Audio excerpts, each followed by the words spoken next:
আসসালামু আলাইকুম রহমতুল্লাহি ওয়া বারাকাতুহু। সুপ্রিয় দর্শক শ্রোতা মণ্ডলী, আশা করি আপনারা ভালো আছেন। আলহামদুলিল্লাহ, আমিও আল্লাহর রহমতে আপনাদের দোয়ায় ভালো আছি।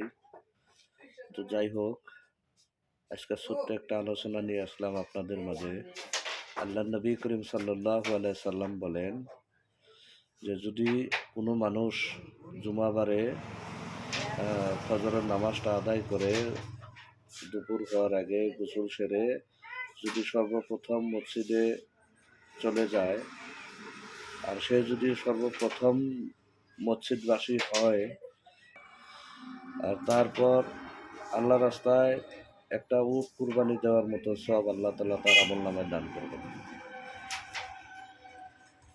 আল্লাহ রাব্বুল আলামিন আরও বলেন যে যদি সে মানুষটা সেকেন্ড ব্যক্তি হয়, তাহলে আল্লাহ রাস্তায় একটা দুম্বা কুরবানি দেওয়ার সব আল্লাহ তাআলা তার আমল নামায় দান করবেন।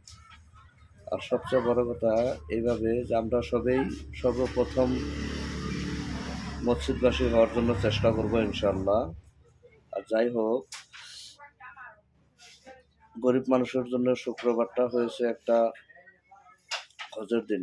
আল্লাহ নবী সাল্লাল্লাহু আলাইহি সাল্লাম বলেন যে যাদের উপরে হজ ফরজ হয় নাই, যারা হয়তো চেষ্টা করলেও হজে যেতে পারবে না, তাদের জন্য জুমাবারটা হয়েছে হজের দিন। আশা করছি আপনারা বুঝতে পারছেন। আর এই জুমাবারটা পুরো সপ্তাহের গুনাহ মাপের দিন। আমরা সবাই পাক পবিত্র হইয়া ওযু গোসল ছাড়িয়া আমরা সবাই মসজিদে যাব ইনশাআল্লাহ।